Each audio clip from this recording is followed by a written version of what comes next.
에베소서 가장 중요한 것이 뭐냐면 첫째가 주제예요. 이 책은 뭐를 위해서 썼느냐 하는 거죠. 에베소서의 주제는 교회의 비밀입니다. 교회는 건물이 아니고 성도죠. 다른 말로 하면 성도의 정체성과 사명을 말씀해 준 책이에요. 성도의 정체성, 나는 누구인가? 두 번째는 왜 사는가? 내가 누군지, 내가 무엇을 위해서 살아야 되는지 모르고 살면 세상에 속한 자. 세상에 속한 자로 살면 어떻게 되는가? 땅에 묻히고 마는 거예요. 우리의 3대 신분이 있어요. 첫째, 나는 하나님의 자녀다. 두 번째는 나는 예수 그리스도의 제자다. 세 번째, 나는 하나님의 일꾼이다. 내가 아무렇게나 살 수 없죠. 하늘에 속한 자. 땅에 속한 자는 땅의 것을 얻고 하늘에 속한 자는 하늘의 기업을 얻게 돼. 하늘 기업. 세상에 속한 자로 살 것이냐 하늘에 속한 자로 살 것이냐, 그것은 내가 누이고 내가 무엇을 위해 살아야 하는가 하는 것을 알아야만 정리가 되는 것이죠.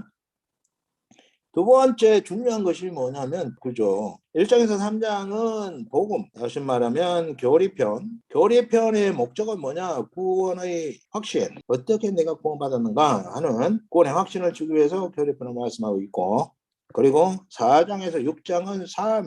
내가 어떻게 살아야 되느냐? 실천편. 하나님께서 우리를 흑암의 권세에서 건져내사 그리스도의 나라로 옮겼기 때문에 이미 임한 천국을 누려야 돼요. 이미 임한 천국 누리기. 예수 그리스도 안에 살면서도 여전히 예전과 똑같은 삶을 누리고 있다면 문제가 있는 거죠. 세 번째는 구조도, 이 왕관은 어디서 왔냐? 이사야서 62장 3절에 보면 너는 또 여호와의 손에 아름다운 관, 내 하나님의 손의 왕관이 될 것이라 말씀하고 있어요. 이 왕관을 서신서에서는 면류관이라고 하는데, 면류관, 생명의 면류관, 의의 면류관, 영광의 면류관, 자랑의 면류관. 이 면류관이라는 말은 왕관을 말합니다. 왕관은 통치권을 말하죠. 하나님께서는 우리에게 왕권을 위임해 주시는 것이죠. 교회가 하나님께 얼마나 어마어마한 존재인가 하는 것을 알 수가 있습니다. 3차 전도 여행을 마친 바울이 예루살렘에 도착하자 여기서 체포가 됩니다. 그래가지고 그를 죽이려고 하니까 이제 가이사랴로 이송을 해가지고 총독부가 있는 가이사랴에 있다가 풀려날 수도 있었는데 가이사에게 가서 재판을 받겠다 해가지고 이런 경로로 그레데성까지 갔습니다. 그런데 여기에 도착하니까 겨울이 됐어요. 겨울에는 이 북풍이 불어가지고 항해를 계속할 수가 없습니다. 그래서 미항이라는 작은 항구에 도착했는데 겨울을 보내려면 좀 더 큰 베닉스 항구로 옮기자. 베닉스 항구로 옮기는 때에 유라굴로 광풍을 만나가지고 고난을 당하면서 이 몰타에 정박을 해가지고 여기서 3개월 있다가 이제 로마로 가게 된 거죠. 그리고 로마 옥중에서 이제 에베소의 문제점을 발견하게 됐는데, 유대인과 이방인 성도 사이의 충돌, 하나 되지 못하고 충돌하는 거예요. 그래서 이 문제를 해결할 목적으로 두기고 편에 에베소서를 써가지고 보내게 된 것입니다. 성경에서 중요한 세 단어가 있어요. 첫째 하나님, 두 번째는 나, 그리고 언약입니다. 하나님, 이 하나님이 누구신가 하는 것을 말씀해 준 책이 성경입니다. 구원은 하나님 아는 것이라고 요한복음 17장 3절에 말씀하고 있어요. 모르면 어떻게 되는가? 호세아서 4장 6절에 모르면 망한다고 말씀하고 있어요. 성경을 보면 구약은 이스라엘 백성 선민에게 주신 것이죠. 그런데 이 이스라엘 백성이 하나님을 알지 못함으로 우상 숭배에 빠져가지고 결국은 멸망합니다. 신약은 어떻게 됐는가? 이스라엘이 하나님을 알지 못함으로 예수 그리스도를 십자가에 못 박아 죽입니다. 지금도 예수 그리스도를 대적하죠. 그래서 이방이 먼저 구원을 받게 된 거죠. 결국 문제는 뭐냐? 하나님을 알지 못하기 때문에 아주 심각한 문제가 발생하게 된 거죠. 그러면 하나님께서 하나님이 누구신가를 누구에게 밝혀주신 것이냐? 이것이 바로 나입니다. 나.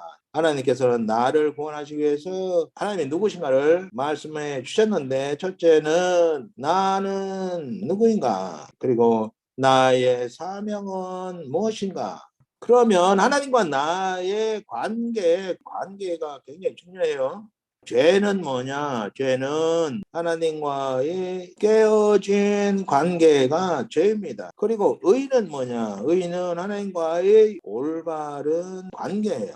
구원은 뭐냐? 구원은 하나님과의 회복된 관계. 그러면 예수 그리스도는 뭐하러 오셨냐? 예수님과는 하나님과의 깨어진 관계의 회복자로 오신 거예요. 하나님과 우리는 언약 관계인데 이 언약을 예수 그리스도께서 새 언약으로 회복을 하셨다.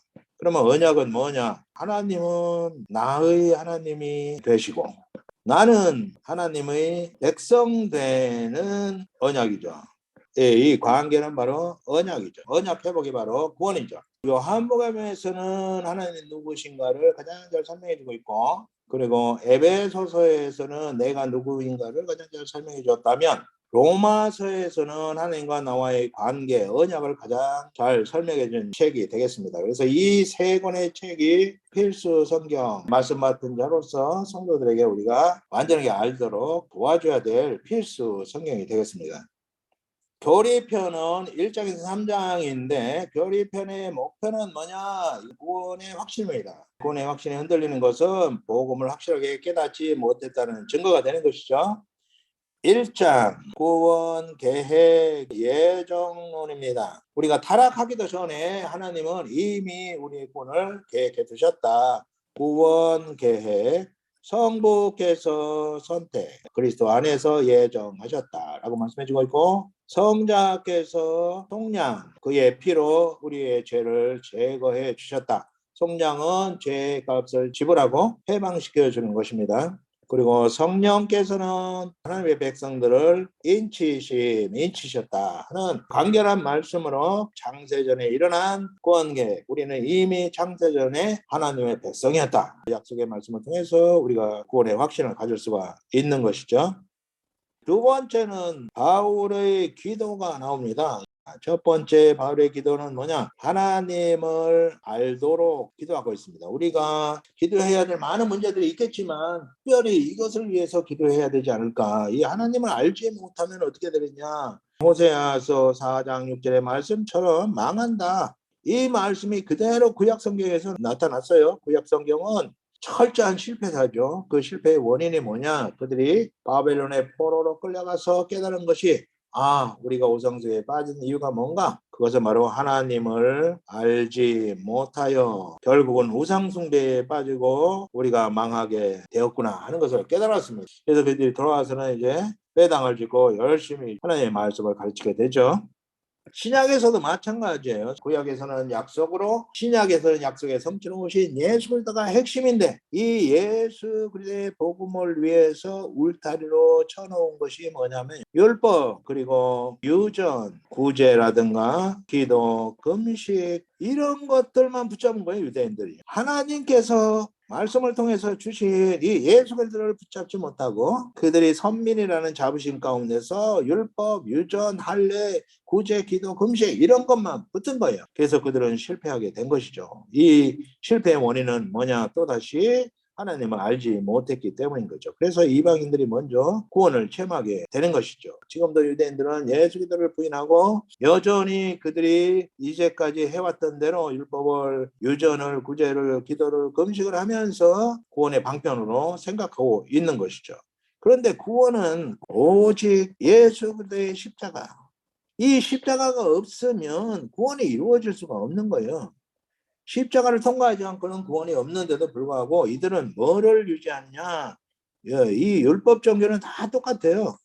율법, 선행 이것으로 구원을 받을 것으로 착각을 하는데 이것이 바로 자기 의죠. 타락한 우리는 자기 의로는 의롭게 될 자가 한 사람도 없다는 거죠. 그래서 하나님의 의를 믿음으로, 이것이 이신칭의죠. 예수대의 십자가 없이는 도저히 구원받을 수 없다. 그래서 바울은 하나님을 알도록 기도를 하는 것입니다. 지금도 똑같이 하나님을 알지 못하고 믿으면 망합니다. 왜냐하면 자기도 모르게 우상숭배에 빠지고 있고 율법 정부에 빠져들고 있는 것이에요. 그래서 그들의 열심을 통해서 구원을 확신을 하기도 하고 그 구원이 흔들리기도 하는 거죠. 두 번째 바울의 기도는 기업을 알도록 기도하고 있습니다. 기업을 모르면 우리가 땅에 속한 자로 살다가 땅에 미칠 수밖에 없습니다. 구약의 아브라함, 이삭, 야곱, 이들은 장막에 살았습니다. 떠돌이로 살았습니다. 그런데도 불구하고 이들은 하늘 도성을 바라보며 믿음 안에서 그들은 하늘 도성에 사는 것을 체험하며 살았습니다. 지금 현재도 마찬가지로 하늘에 간 자로 사는 것이 대단히 중요합니다. 이 땅에서 거칠 것이 아무것도 없어요. 하늘에 속한 자로 살면 하늘 기업을 소유하며 이 땅에 이미 임한 천국, 우리 마음에 임한 천국, 예수 그리스도를 소유함으로 누리는 천국을 이 땅에서도 누릴 수 있다 하는 것입니다.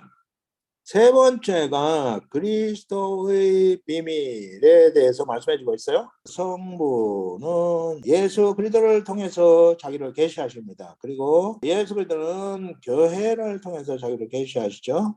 성부께서 예수 그리스도에게 어떤 것을 이루셨는가? 첫째가 부활입니다. 부활을 통해서 그가 하나님의 아들 그리스도이심을, 성경에서 약속하신 그리스도이심을 선포한 사건이죠. 두 번째는 우편보좌. 예수 그리스도를 하나님의 우편에 앉히신 것은 무엇이냐? 예수 그리스도께 왕권을 위임하셨다는 것입니다. 세 번째는 교회의 머리가 되게 하셨다. 이것은 뭐냐면 하나님과 사람의 연합, 한 몸이 되게 하신 거죠. 이것을 성경에서는 혼인법으로 설명을 하고 있습니다. 그래서 하나님과 사람이 한 몸이 되었기 때문에 이제는 우리 안에 있던 모든 죄가 제거된 것이죠.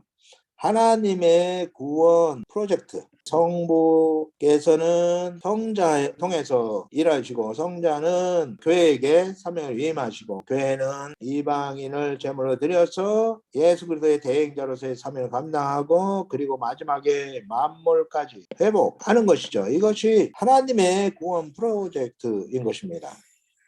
2장은 구원 성취. 구원 성취는 어떻게 이루어지는가? 첫째, 예수 그리스도와 연합하여, 첫째는 예수 그리스도와 함께 살리시고, 둘째는 일으키시고, 셋째는 하늘에 앉히시고 라고 말씀하고 있는데, 살리시고는 십자가죠. 십자가는 교환 장소예요. 죽음은 예수 그리스도께서, 그리고 생명은, 살아남은 우리에게. 그래서 신적 교환, 디바인 익스체인지, 십자가에서 일어난 것이죠. 살리시고 생명을 우리에게 주신 것으로 허물로 죽은 우리를 그리스도와 함께 살리셨고 또한 함께 일으키사 그리스도 예수 안에서 함께 하늘에 앉히시니, 일으키심은 부활이죠. 예수 그리스도와 함께 우리는 부활한 것입니다. 하늘에 앉히심의 승천이죠. 우리는 예수 그리스도와 함께 하나님 우편에 이미 앉은 바 된 것입니다. 이 승천은 무엇을 뜻하냐? 이게 아주 중요한 건데요. 우리가 하나님의 얼굴빛 앞에서 살 생존권 획득, 이제는 하나님의 영광이 배달해서 살 수 있는 생존권을 획득했다라는 말씀이 되겠습니다. 우리의 구원은 예수 그리스도와의 연합, 한몸됨을 통해서 이루어졌다고 에베소서의 구원론에서는 말씀해 주고 있습니다. 두 번째, 십자가의 비밀입니다. 십자가의 비밀은 이중적 의미를 가지고 있습니다. 첫째는 하나님과 사람 사이에 막힌 담을 허시고 하나 되게 하셨다. 이 막힌 담이 바로 휘장이었죠. 휘장을 허시고 하나 되게 했고, 그리고 사람과 사람 사이에 막힌 담을 허시고 하나 되게 했다. 이것이 바로 에베소 교회 문제인 유대인과 이방인 사이의 갈등, 막힌 담의 문제를 해결하는 해법으로 주신 것입니다. 그림으로 확인을 해본다면 성전이 있습니다. 성전에는 뜰에는 물두멍과 번제단이 있고 성전은 지성소와 성소가 있죠. 그런데 지성소는 하나님의 보좌를 상징하죠. 이 지성소에 죄 때문에 들어갈 수가 없었어요. 그래서 예수님께서 십자가에서 죽으심으로 우리의 죄값을 감당하심으로 휘장을 찢으시고 하나님과 사람이 연합 한 몸을 이루셨습니다. 첫 번째 막힌 담을 하신 것이죠. 이렇게 좀 더 연장을 해보면 여기는 성전뜰이기 때문에 성전뜰은 제사장들의 직장과 마찬가지예요. 제사장 뜰, 그 다음에 이제 이스라엘의 뜰이 있고요. 그리고 여인들의 뜰이 있습니다. 그리고 이제 성스러운 울타리가 이렇게 쳐져 있어요. 그리고 그 다음에 이제 바깥뜰에 이방인의 뜰이 있습니다. 이방인들은 이 안으로 들어갈 수가 없어요. 여기에 이 처진 이 막힌 담, 이 막힌 담 때문에 안으로 들어갈 수 없는데 만약에 이 막힌 담을 건너서 이방인들이 이스라엘의 뜰로 들어가면 죽음을 당한다는 팻말이 붙어 있었다고 합니다. 이 안쪽은 유대인이고 바깥쪽은 이방인, 이 사이에 이 막힌 담을 십자가로 하셨다는 거예요. 십자가. 이것이 십자가의 비밀이 되겠습니다. 하나님과 사람 사이에 막힌 담을 걸어서 하나님 보좌 앞에 우리가 나아가서 그의 얼굴을 배웠고 그로부터 생명의 물을 마시고 그리고 그 말씀이 우리에게 생명을 제공할 뿐 아니라 유대인과 이방인 사이에 막힌 담을 하시고 하나가 되게 하셨다. 예수 그리스도께서 이 방에 빛으로 오셔서 누구든지 차별 없이 믿음으로 예수 그리스도의 몸이 되게 하시고 예수도 하나가 되게 하셨다. 이제는 누구든지 차별 없이 이방인이나 유대인이나 차별 없이 믿음으로 예수 그리스도를 영접함으로 그리스도의 몸에 연합한 그리스도의 몸이 되게 하셨다 하는 것입니다. 3장은 구원 확장에 대해서 말씀하고 있어요. 이 구원 확장은 선교론이 되겠습니다. 구원 확장은 어떻게 이루어졌느냐? 이방인도 함께 상속자 되게 하시고 지체가 되게 하시고 약속에 참여하게 하셨다. 상속자는 하나님 나라를 상속받는 아들의 특권이죠. 지체는 예수 그리스도의 몸이 되는 것이죠. 약속의 참여는 구약에서는 이스라엘 백성만 아브라함의 약속을 받았는데 신약에서는 예수를 영접한 모든 자들이 누구든지 차별 없이 아브라함의 자손이 되었다 하는 것을 갈라디아서 3장 7절에서 말씀해 주고 있는데요. 그런즉 믿음으로 말미암은 자들은 아브라함의 자손인 줄 알지어다. 이것이 영적 이스라엘. 그래서 우리의 사명은 뭐냐? 이방인도 함께 상속자가 되고 지체가 되고 약속에 참여하는 자가 되게 하는 것이 우리의 선교 사명이 되겠습니다. 두 번째는 교회의 비밀을 말씀해 주고 있어요. 교회는 예수 그리스도의 대행자입니다. 하나님의 회복 프로젝트, 회복 계획, 성부께서 성자에게 일임하시고 그래서 성자께서 하나님의 일을 하러 이 땅에 오신 것이죠. 그래서 성자께서는 교회에 이 사명을 주신 것이죠. 그래서 교회가 그리스도의 대행자로 복음을 확장해서 구원 확장을 하는 일을 하게 되는 거죠. 그래서 교회는 이방인, 아직도 예수를 알지 못하는 자들을 신랑된 예수 그리스도께 신부를 중매하는 사역을 감당하게 되죠. 그리고 마지막에는 이제 만물까지 하나님께로 회복하는 이 회복 프로젝트를 교회가 예수 그리스도를 대신해서 감당하도록 사명을 받았다. 예수 그리스도의 대행자가 바로 교회다 하는 것입니다. 그래서 목적은 뭐냐? 만유를 창조하셨습니다. 하나님께서. 그리고 만유를 통치하시고 운행하십니다. 만물의 통치자이며 운행자가 하나님이시죠. 만유 회복, 만유를 회복해서 다시 하나님께로 돌아가게 하는 이 어마어마한 사역에 교회가 부름을 받았다 하는 것입니다. 그래서 교회의 비밀이 대단히 중요합니다. 세 번째는 바울의 기도가 다시 나옵니다. 간단하게 말하면 첫째는 거듭남, 새 사람을 입도록 기도하고 있고요. 두 번째는 하나님의 사랑에, 예수의 사랑에 깊이 뿌리 내리도록 충만을 위해서 기도하고 있고, 세 번째는 하나님의 영으로 충만하도록 성령 충만을 위해서 기도하는 내용이 있습니다. 두 번째 코스는 성도의 사명, 천국 누리기에 대해서 말씀하고 있는데, 세상을 향하신 하나님의 소원은 모든 사람이 구원받는 것입니다. 그러나 이미 구원받은 교회를 향하신 하나님의 소원은 모든 성도가 이미만 천국을 누리는 것입니다. 4장, 5장, 6장은 교회의 사명을 말씀해 주고 있어요. 4장은 하나 되어입니다.